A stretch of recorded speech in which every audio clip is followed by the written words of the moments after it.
Hi everyone, this is Candy Johnson. I am your host. This is Real Talk, brought to you by Real Raw Records. Today's topic is, where are the know-it-alls? Okay, we want to know, where are the know-it-alls? Generally, when this statement is used, know-it-all, people are usually saying it to be sarcastic and insulting of someone who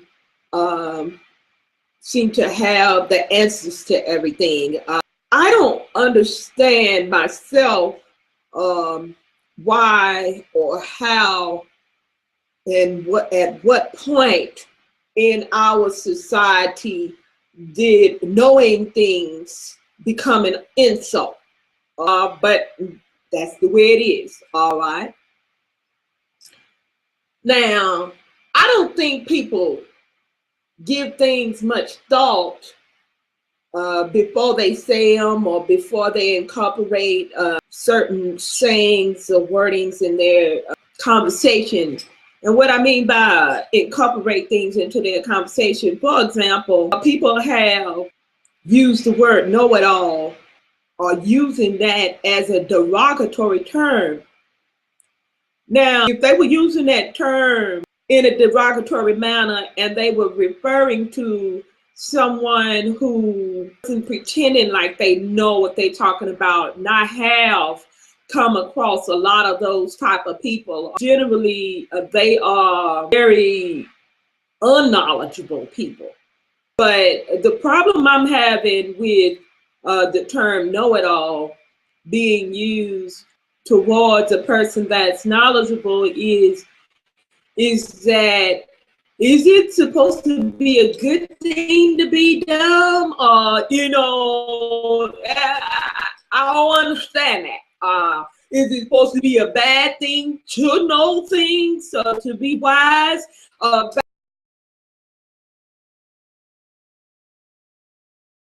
Back in the day, way back,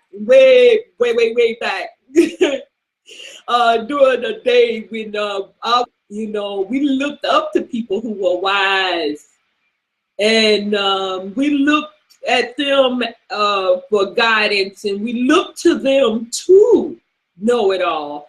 And if they didn't know it all, it was a certain level of disappointment that they were greeted with when they didn't know everything, especially if they were a person, a go-to person for knowledge. People will use the term know-it-all because they feel inadequate, is what I've found with the use of that term in a insulting manner.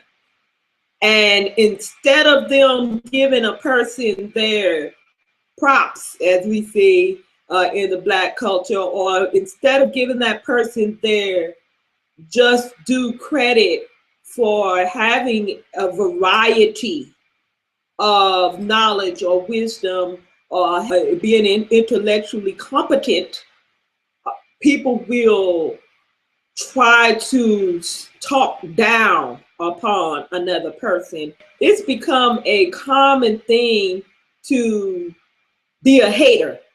As I am speaking to an audience and a mixture of people from different countries and cultures. But in the United States, we are familiar with the term haters, all right? And that term has been used very widely to describe people who are not complimentary to a person's character or their accomplishments even. So we call that a hater. But even that term has been abused to the point where if you tell somebody the truth and be honest with them about your opinion, or be honest with them and speak the truth to them, about them perhaps doing something wrong, saying something wrong, or inappropriate behavior, then people will say, "Oh, you're just a hater." Well, what am I supposed to be hating on here? Like, hater was supposed to be used for a person that's actually doing something commendable, and then someone being jealous or hateful towards their accomplishment. So all of these terms are just being used and abused, like the words love, faith. We've discussed that in previous broadcasts, how people just abuse terms, okay, and just abuse. This is word abuse. Who's gonna start a movement to vindicate the abuse of words and phrases? Know-it-all is one of those terms that have been completely and totally abused. People that seek out knowledge but have no wisdom, they just know a bunch of things and they're useless for application, meaning they know a whole bunch of things, but they ain't doing nothing with the knowledge. I'm not interested. I'm not interested. I love wisdom. Wisdom is applicable knowledge, okay? It's knowledge guided by understanding, okay? Sometimes I will come across people that are very knowledgeable about things, but they have no clue of how to make use of that information. These people that call themselves or consider themselves intelligent, to me, it's not very intellectual or very wise to obtain information and just have a lot of information that's of no practical use. All right.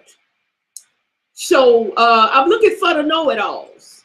Not very many people would probably be interested in know-it-alls.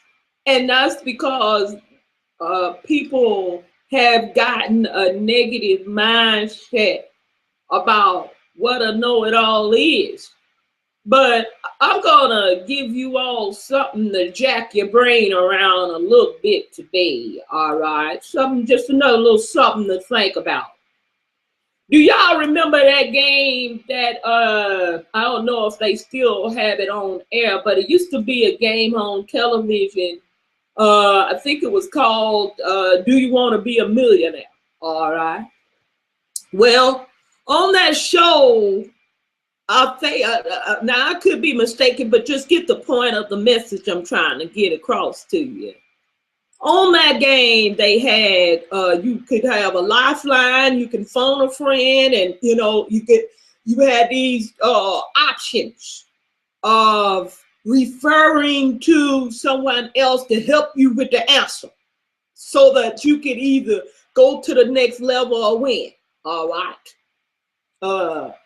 So people would rely as much as they can upon their own knowledge. But those lifelines were, what do I call that? The lifelines is what would really get them the big money. All right, or the closest that they could get to that $1 million. Now, if you had an option to call somebody and phone a friend to help you, and you was right there at the point in the game where you was going to win hundreds of thousands of dollars or either $1 million, would you want to call your best friend that tell you all the good, beautiful things that you want to hear and tell you you're so perfect and you're so wonderful and you're so awesome and you rock? Or would you want to call that person that you can't stand, that you insult on a consistent basis and call them know-it-alls? Would you want to call that know-it-all who you know might know that answer? Get out a little thought, but when you're doing it, keep it real or take your ass back to fantasy land, because know-it-alls are worth a lot of money. You just didn't think it of that way. And if you didn't think of it that way, it's because you don't know nothing.